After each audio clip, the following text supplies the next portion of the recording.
Kosambiya Sutta, second half, starting from 8.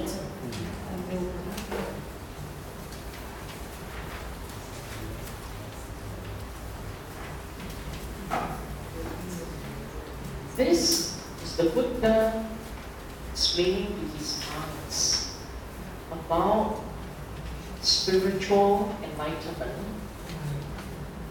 minimally as a stream and flow.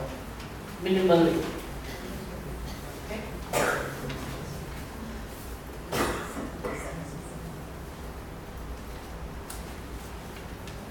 And I will read to you literally every word, so pay attention to the words. Number 8, how does this view that is noble and emancipating lead the one who practices in accordance with it to the complete destruction of suffering? Can you see it? Yeah. Okay. Here a bhikkhu gone to the forest or to the foot of a tree or to an empty hut considered thus. So this person is a meditator. This bhikkhu is a meditator. He went off by himself into physical seclusion. And he considered thus, is there any obsession unabandoned in myself that might so obsess my mind that I cannot know or see things as they actually are? If a bhikkhu is obsessed by sensual lust, then his mind is obsessed. If he is obsessed by ill will, then the mind is obsessed. If he's obsessed by sloth and torpor, then the mind is obsessed. If he's obsessed by restlessness and remorse, then the mind is obsessed. If he's obsessed by doubt, then his mind is obsessed. If a bhikkhu is obsessed in speculation about this world, then his mind is obsessed. If a bhikkhu is obsessed in speculation about the other world, then his mind is obsessed. If a bhikkhu takes to quarreling and brawling and is deep in dispute, stabbing others with verbal daggers, then his mind is obsessed. Now, what Buddha was describing was a regular person's mind. You need to know for yourself what is caught up in your mind. Is your mind wrapped up in this sensual lust? It's a translation, Kama Chanda. This is a translation thing. Is your mind caught up in physical objects? So there's desire, there is greed. Is your mind caught up with desires? Ill will. Is your mind caught up with anger? When the Buddha used the word ill will, as opposed to hatred, as opposed to anger, ill will is actually a mind thing. And it is very subtle. It can be as intense as you want, but it can be as subtle. Meaning you sit there and you go, you know, zap zap, zip zip. Or if you're Hokkien, you jit jit. Cantonese choi. You got someone that sound real Chinese a lot of Besong. The point is, this monk, and therefore you, the practitioner, and therefore you, one who wants to understand your mind, you need to know for yourself at any one time what is the akusala mental energy in your mind. Some are just mental energies. So craving, wanting, and ill will. This is not even anger, this is ill will. Not anger. Anger is more than ill will. Anger is when your doxa energy has hit a certain threshold and you are now upset. Ill will, you're not very emotional, but you're feeling the unpleasant feeling. It's an unpleasant feeling. They're all unpleasant. But some are so unpleasant that you are forced to say something, and you feel very righteous. Some are not so unpleasant, it's mild. So you didn't say anything. But it doesn't mean they didn't rise. So you come home and then the security guard didn't open the gate, and so you have to get out of the car in the rain to open your gate. No, if there's no rain, you only have ill will. If there is rain, you won't have raging. See what I'm saying? So very, very subtle. If your mind is not caught up in sensual pleasures, lust, or ill will, sloth, it's not tired, fatigue, drained. Sloth and torpor, it's not heavy. Sloth and torpor is heavy mental energy. It is not restlessness and remorse, it's the very fast, worrying, spinning. If you have fear, it falls under this category. Fear. Okay, these are the nivaranas, right? You all know. Doubt. Doubt is that mental stage which causes you to go, correct or not? Sure or not? It's doubt about outside, doubt about yourself. It's a very talking mind. When there is doubt, there is a part in you that is called kiasu. Yeah, correct or not? Come, see, for me, correct. There is a part in you that wants to know what is right because you are not sure if what you have is right. Right now, right here, at this point, if you ask yourself, what mental energies do you have? Any of the above? Do you have any of the above? No. Sensualness, ill will, heavy mental energy, restlessness, fear, doubt. Any of these do you have right now? No. Excellent. It means your mind is attentive. It's awake. It's clear. You see what I'm saying? It's like that. You don't have all those things, and so now you're feeling very good about yourself. Sweet. But you look at the next three. This is interesting. If the bhikkhu is absorbed in speculation about this world, this is not about realms of existence. This world is what your mind talks about. Obsessed about the other world, what other people talk about, other people's world. Basically, what is here and what is there.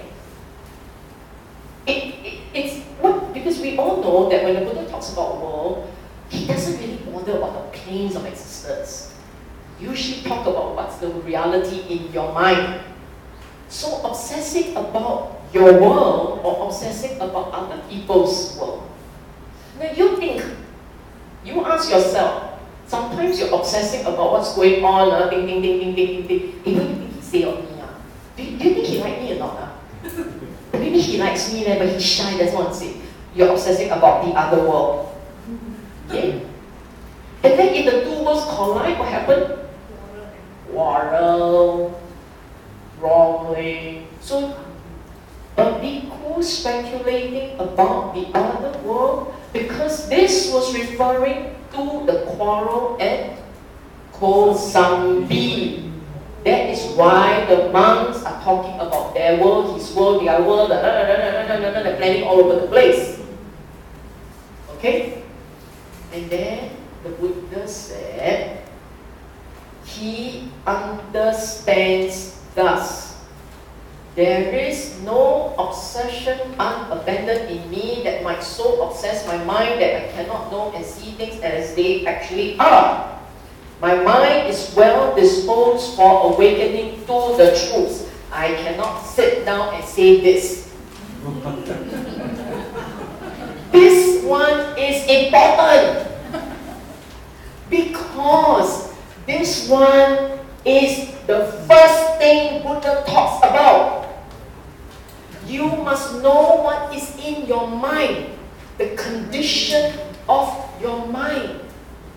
These are meditators, practitioners, and if your mind is quiet, you can recognize what is the condition in your mind. And if you do not see this, if you are not aware of whether your mind is caught up or not. You see, sometimes your mind is caught up with mental energy. Sometimes your mind is caught up with stories that feed the mental energies. They are not the same. You see what I'm saying? Mental energy, you have anger. The stories that feed the mental energy, the thoughts make you angry. Thoughts or mental state, they are not the same. You must learn to see the difference. If you don't see the difference, you need to practice. You need to go on retreat.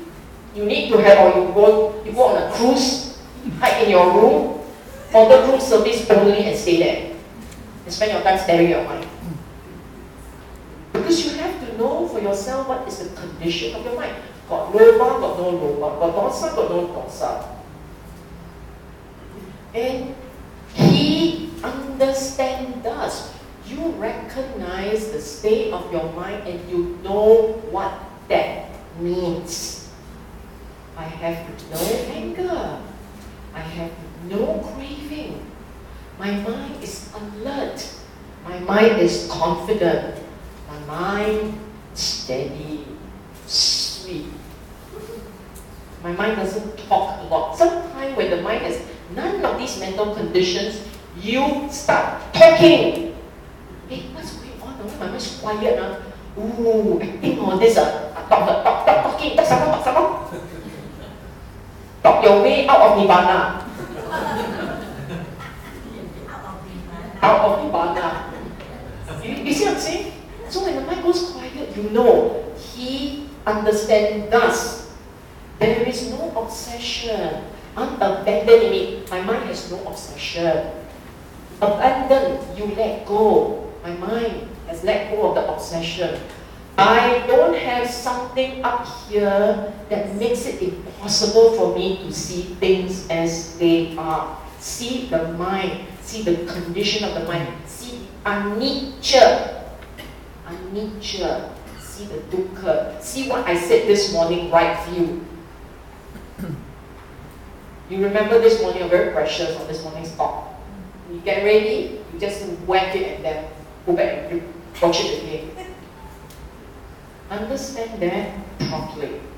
See things as they are means that you take away the habit of perceiving impermanence, the habit of owning and identifying with everything, the habit of looking for happiness.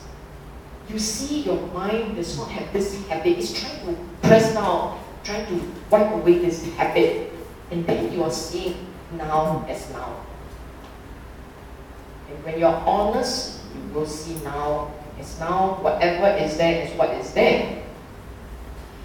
If you are caught up in mental states, you cannot see the mind as is. It's only when you're not caught up in those sets of mental states and thoughts, no thoughts. And you must know there are no thoughts. Okay? And this, he said, first knowledge attained by him that is noble and outside of mundane, supra-mundane. The Buddha jhanas don't have this. Okay? Can I just wait 1 minute, 30 seconds for you to just digest this properly? Digest this. The mind is not caught up. The mind, if it's not caught up, the mind is alert, steady, aware, clear. Aware, clear. And in that state, he knows this is the clear, aware mind. And as you look at the mind, why is it necessary to have this reflection? There is no obsession, unabandoned in me that might so obsess my mind that I cannot see things as they are. Why is this? Knowing that your mind is clear. Why is that important?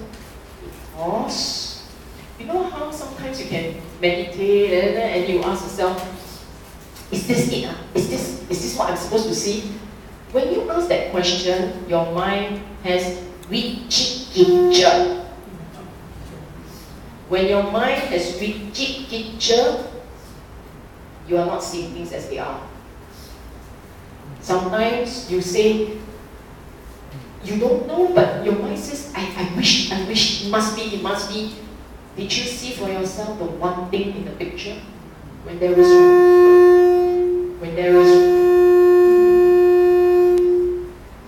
is one thing in the picture, then your mind is not seeing things as they are.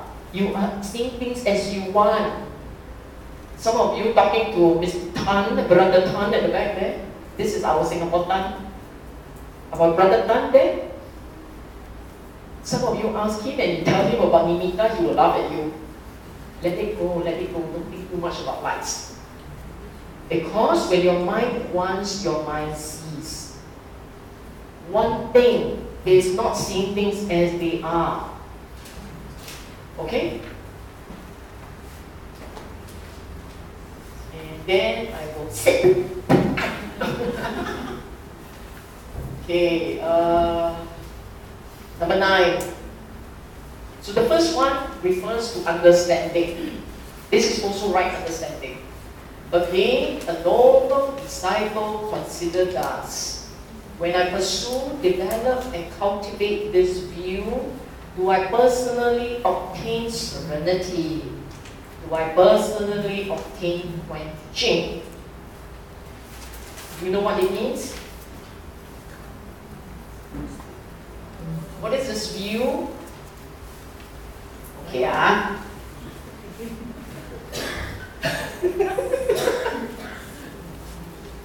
Okay. You know, sometimes, first and foremost, this view refers to the right knowledge, the right seeing. This is right seeing, right takeaway from your experience. So let's say, in this moment of quiet, you say to yourself, no craving, no dukkha. You say something like this, huh? And then immediately you feel serene. And you feel the agitation stop. Stop. So your agitation gets quenched. Your mind becomes serene. Then your observation that led to this outcome is correct. Whatever that you experience and you have a conclusion, and in that conclusion you feel joy and you feel peace and the craving drops, that for you is your blessing, your gift of the practice. At that moment, you have the second knowledge.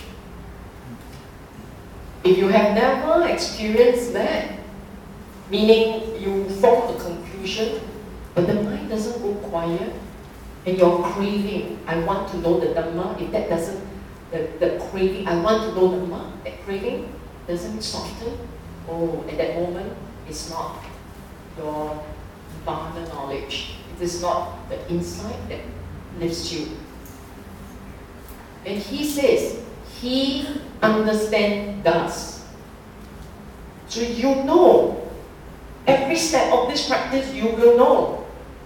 If you need someone to tell you correct, like that correct, means you don't know. Okay? Here it's very clear. He understands thus. You understand? You want to ask a question? Do it at the end. At this point, okay? Okay, next.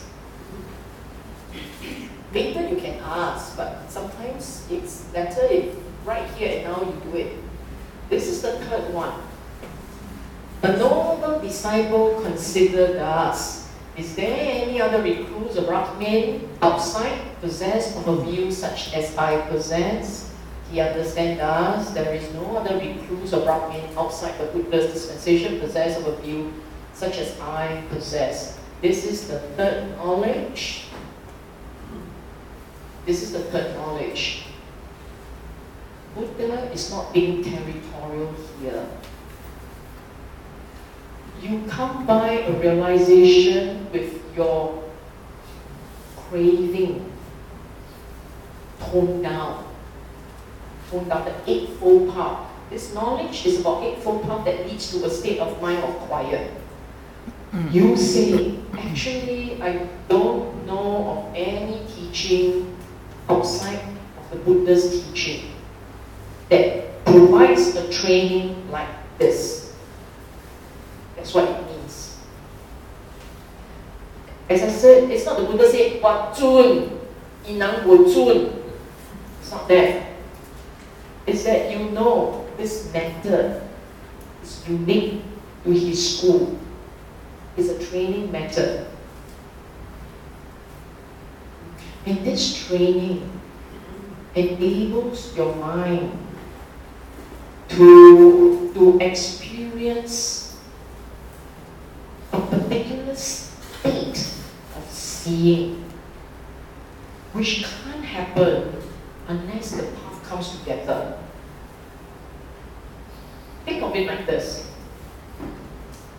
How many of you have been to Singapore? You have gone to the, because I know you talk about Singapore, I have not been to Jaya, you see.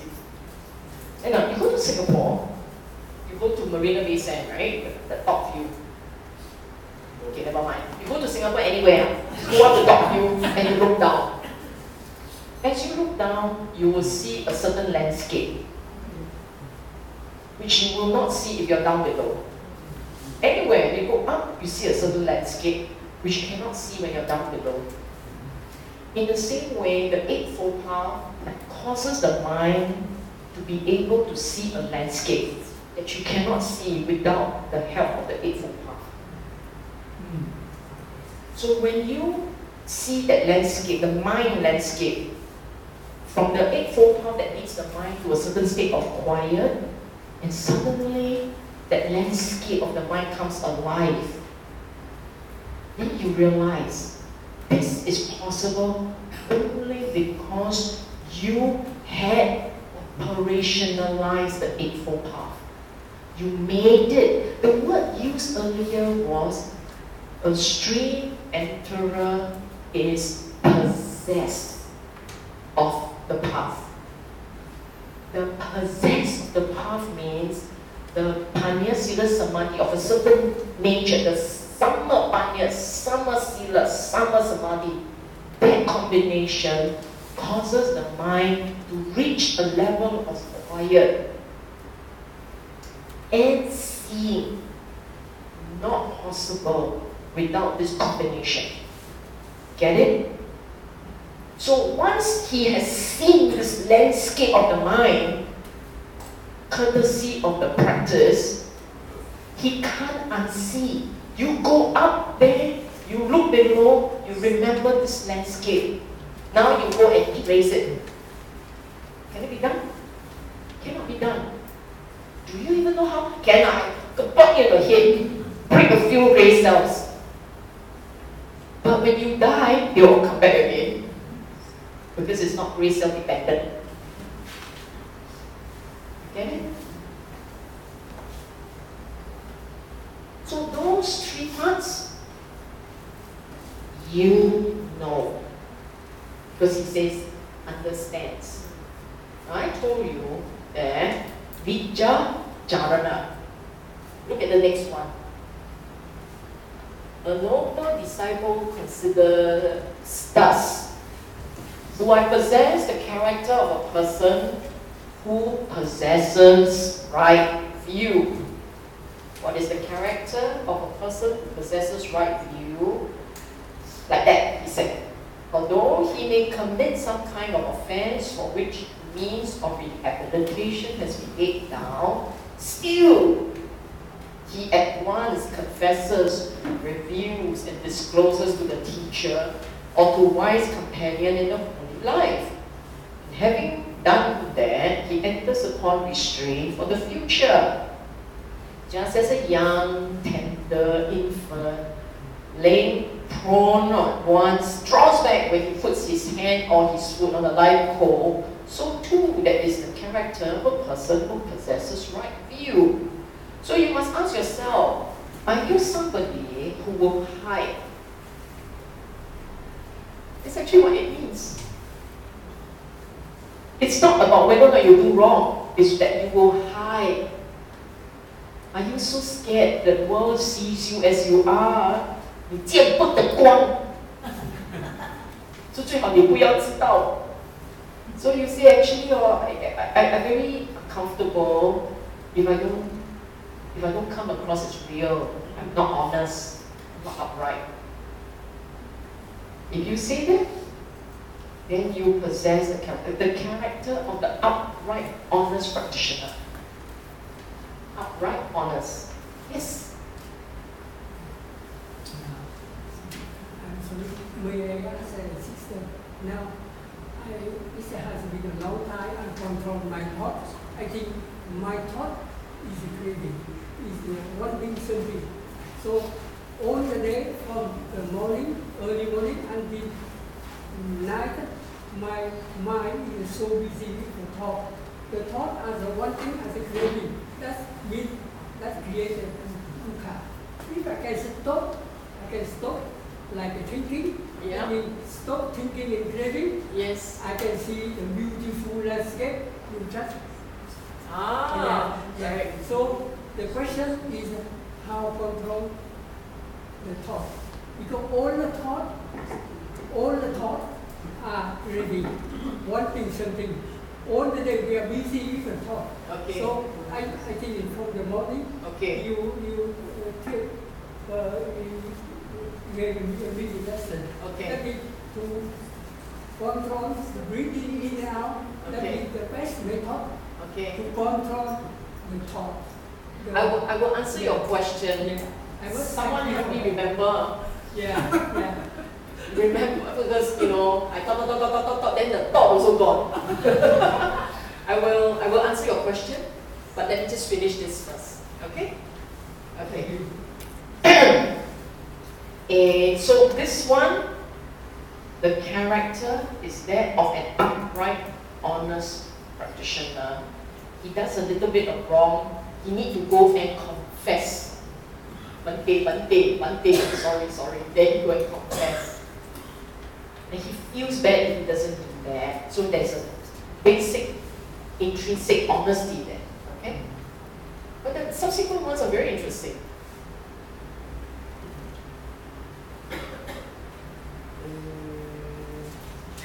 The next one, 5.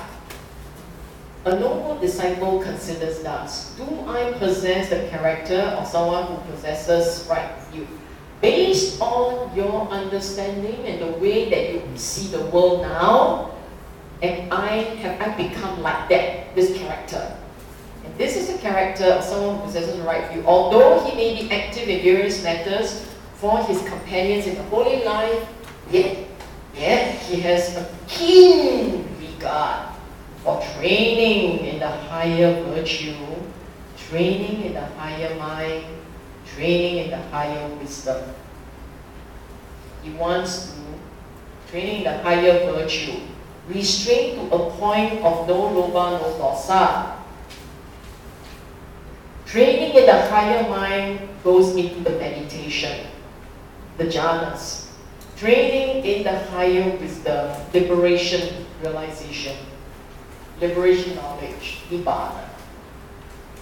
Just as a cow with a new calf, while he grazes, watches the calf, so too that is the character of a person who possesses the right view. In other words, you're caught up in life, you're caught up in all kinds of activities, you have a lot of duties, mundane duties, you have a lot of mundane duties. But is there a part in you that says, even as I am caught up with my mundane duties, I will act with restraint, with regards to loba and dosa. do I have this part in me that wants to go and sit and still the mind? The jhanas help the mind to get very quiet, very still for sustained period. And do I constantly go back to the Dhamma, reflect on the Dhamma, read the Dhamma? Here today's days will be reading the Dhamma. Okay? It's a character. And then he said, do I possess the strength of a person who possesses right view? What is the strength? The strength of a person who possesses right view. When the Dhamma and discipline proclaimed by the Buddha is being taught, he heeds it, he gives it attention, and engages it with all his mind. He hears the Dhamma as with eagle ears. You see, referring to yourself, once upon a time, you go to the monastery, go to the temple, and you sit there, and half an hour you go, talk, enough already, go home. Mind not very interested in the Dhamma. But over time, as you begin to understand the Dhamma, you will spend twice a week running to a place to learn together, study together. The commitment grows. You look at this individual. He enters the streamland. And he would uphold the Dhamma with all his heart. He wants to hear. When the Dhamma discipline, right? Very often we think that is the monk discipline. In life, what you hear must be practiced, must be operationalized. Did you exercise some discipline? Only you can answer. So there are the disciplinary rules required of the Sangha member. But even as a lay person, if you want to live diligently and mindfully, heedfully, you also must observe your precepts. So ours quite jalan lah, only 5. But if you are really serious, you will go for only 3 precepts. Watch mind, watch thought. Watch thought, watch mind, watch speech, watch action. It's only 3. That's your basic. And when you hear the Dhamma, every time you hear the Dhamma, you also wake up. Not the other way around. You hear the Dhamma, fall asleep. You will wake up, you will get energized, and you will want to go on and on and on. That's why we all kena 9 o'clock. All sutapana already. And then possess the strength of the person who possesses right view. The next one, sorry, not this one. Right? Inspiration. Indeed. Run too fast. Gains inspiration in the meaning, gains inspiration in the Dhamma, gains gladness connected with the Dhamma. Do you have it? Do you feel it? Inspired by the meaning. Gains inspiration in the meaning, gains inspiration in just the idea of the Dhamma, just the idea. And because of that understanding, you have gladness. Now, Buddha call it strength. The last 2 are strength. Strength. Meaning riding on these two points, it will take him, it will hold him in the practice. You gain inspiration in the teaching, you will want to operationalize it. You will want to go sit. You will want to go on retreat. You will want to go and read some more. This is so beautiful. You see what I'm saying? So if you go out of this class, go out of this room, go home, and the first thing you do is call up Sri Lanka. Buy Nikaya. Or go online. Already bought. Already bought. Then go home and bring them down and dust off. Polish. The joy. Oh, some people are cute.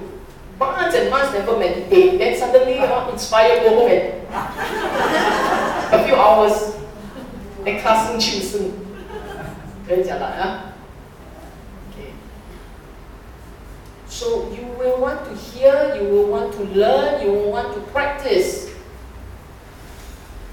Possessed of these 7 factors, he has well sought the character for realization of the fruit of stream entry. He is probably path. I'm guessing, he's probably path. Otherwise, why the Buddha didn't say he will go into the stream? The Buddha said he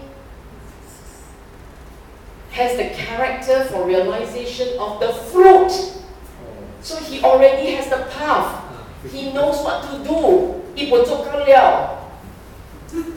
He didn't finish the job, so he hasn't tasted it fully.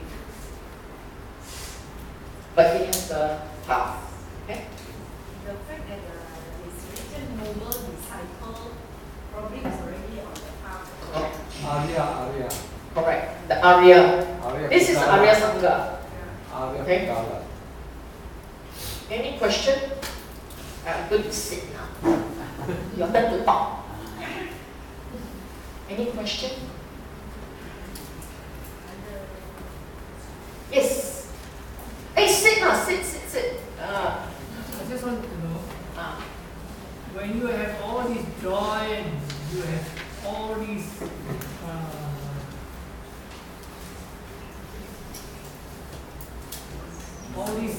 experience that you encounter right now, but you are not able to sustain in every day of your life.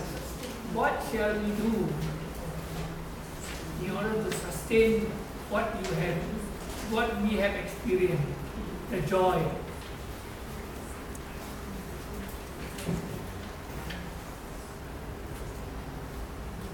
You know, the path has, the path has 3 parts, right?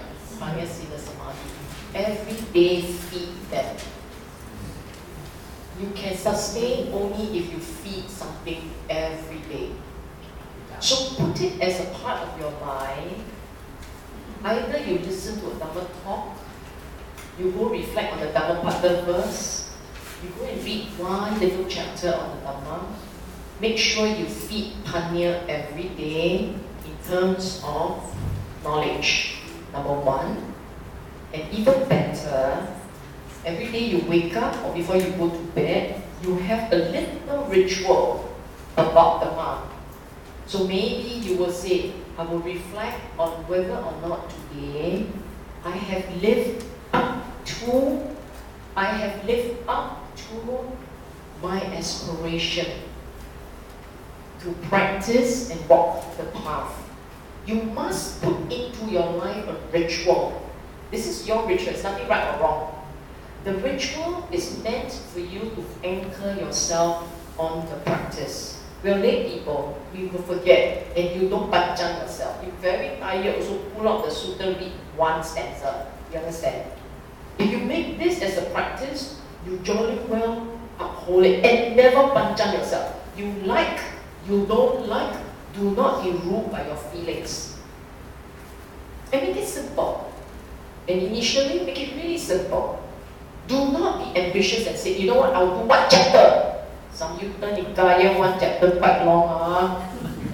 Why you so hard on this? I tell you something. When I first started, for me, I'm very chicken one. I did Dhammapada verse. So happy with myself. the verses.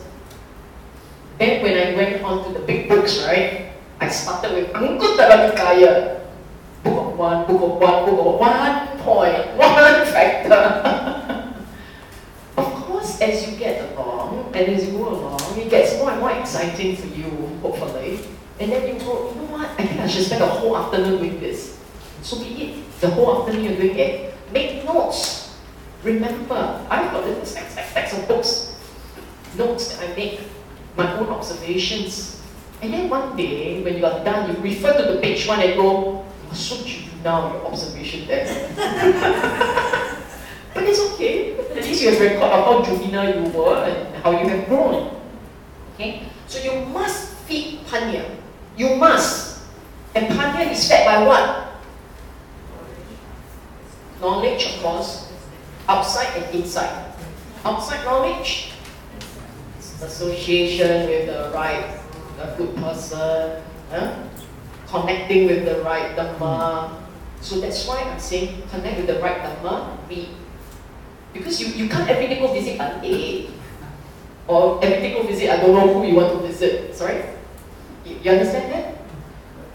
Another thing, beside what you were saying, what about contemplation? Yes, that is also good. 32 parts of body, that contemplation of noble food, Yes. Contemplation is good. You choose one. But if one day one subject, you mean to say. You choose one until you internalize it well. So you want to contemplate 32 parts, don't do it like it's a rhythm, you know. 1, 2, 3, 4, 5, 6, 7, 8, maybe 30. Okay. Do you know why this morning I made you chant in English? And then you went too fast, I made you slow down? It's the same principle. When you contemplate, don't memorize. You reflect. So that it comes alive for you. It must come, you must touch you. I haven't finished. This is feeding panya on a daily basis. As much as you can remember. As much as you can remember, uphold sila. Specifically, uphold kusala. Kusala. Don't stop at stopping akusala. Once a day, I even told someone once, for this individual, special advice. I told this individual, every day do one task for someone. Every day, small task, big task, some human, animal, doesn't matter. Every day do one kind deed. Because the person asked me, how can I practice charter? So I said, do it like this. For yourself, if you are already by nature easygoing and you're not too angry and you're quite okay, then every day, wake up in the morning, as soon as you open your eyes, you say, let this day, let all beings for this day be well and happy. And mean it. Mean it. They say, don't have like AK like that. Fake it until it becomes real. Fake it until you make it. Serious. The baby got to pull himself up how many times before he put his first step? How many years have we been indulging in our negativities? So you have to try. You have to start somewhere. You have to start somewhere. I have a very good friend. It is a very, very good friend whose metta is amazing, he's astounding. Every day he goes for a jog, he will be picking up snail across the road, removing branches for the world. He runs, he jogs, and he cleans the floor for the Singapore government. You see how happy we are? And that's the point, you see. For him, every day he does, he gets better and better at it. Eventually got nothing to do already. All the snail across the floor already. But the point is, it's not frivolous, you know. This is not frivolous. This is for your own happiness and mine. My friend is a very happy cat. He's a really, really happy person. And it's just like that. You can be very happy. Very joyous. Now you know for yourself how unjoyous you are. I see already also skates.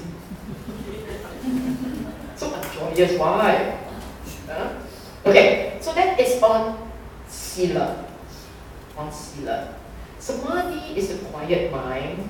If you ask me, now all of us here, the bunch of us, we meditate every day. And some of us hero do a couple of hours. I don't do a couple of hours. Why do we do that? Because we want the mind to be mindful. Mindfulness. If you are able to give yourself a little bit of time to hold, practice holding, after a while, the mind will be able to go quiet on its own. If you don't practice holding, the mind will then run off to play, only play, running all over the place. Especially since I work, I go out and I work, the mind needs to go home and come back to the now, present. Okay? So you want to know what is the path and how do you do it? Every day, give a little bit of time to this. The longer you can possess the path, the more you are into the stream. Okay? Any other question? Regarding the training in the higher virtues, higher mind and higher wisdom. Before we come to the higher mind and higher wisdom, I would like to know the higher virtue, how to practice. Can we use the FM40, the guideline to practice to attain the higher virtue, or maybe Sister Way can advise us what are the sutta no, it's difficult one. Got loba drop, got dosa drop. Actually, the higher virtue really is a case of the loba and the dosa driving you, and if you know how to trim that in how it manifests, the speech and how you act, and how the mind thinks. When you have any of these driven by loba or dosa, virtue not then made higher. And the more habitual cruel you are, habitual cruel, if you're habitually not unrestrained, then the things that you're prepared to do to get your way gets harder and harder, nastier and nastier.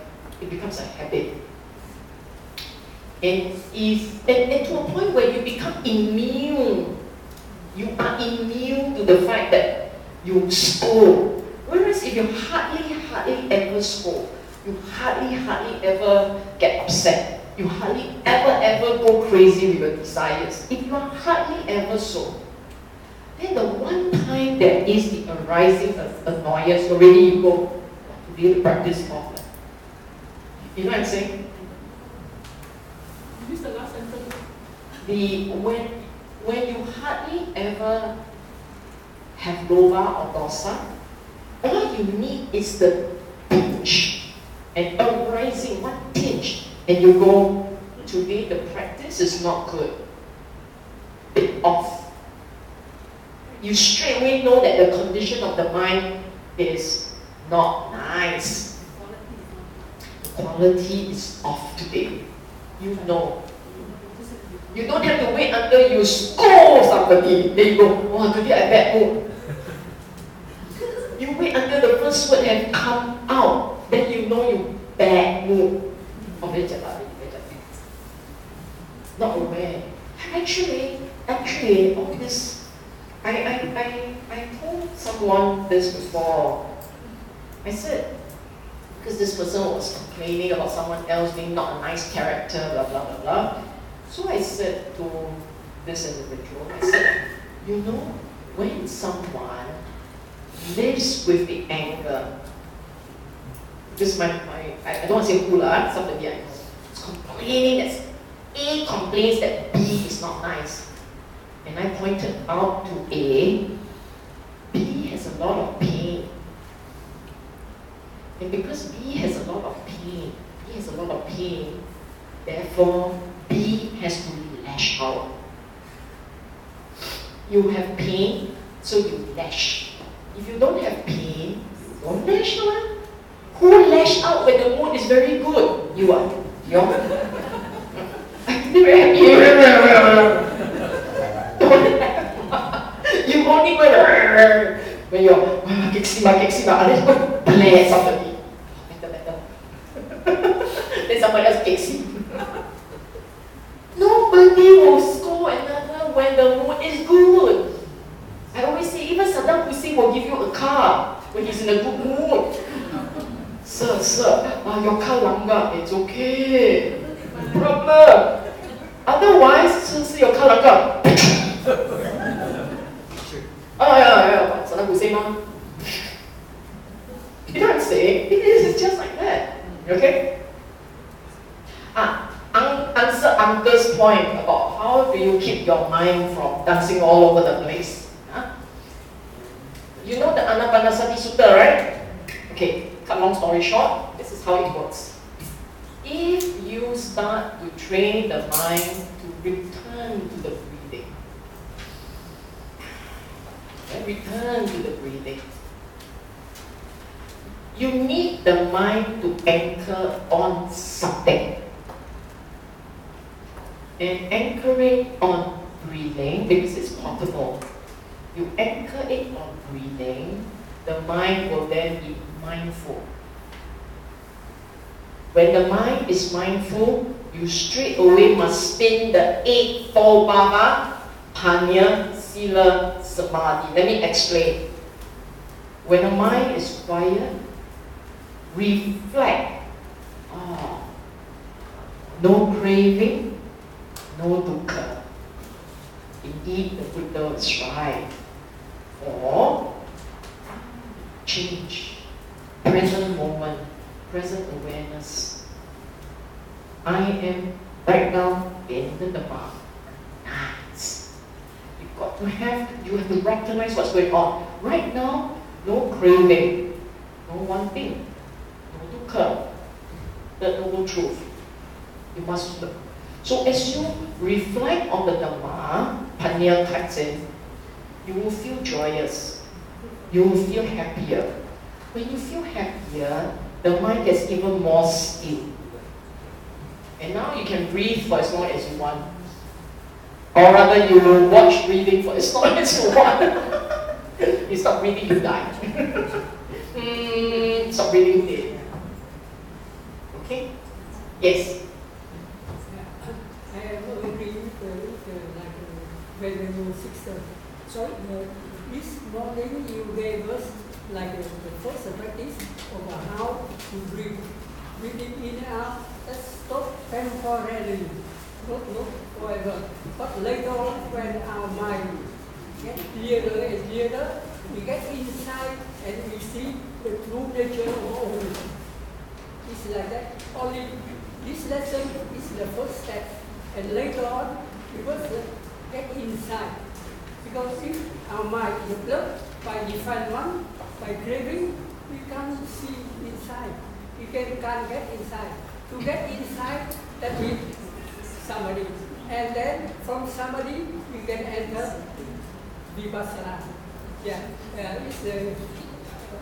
can't have the talk for so long, but that's a better practice. If a practice, we can see by ourselves, we can see the true nature. That's the main focus. The main thing we focus on that. You see, the whole path, it's called path because it's a journey. It's called path because it's a journey. Your journey in learning and changing, transforming yourself. So in the initial period, in the start part of the path, where you are not familiar with how to hold, be aware, and then you say your mind will drift. Your mind will drift.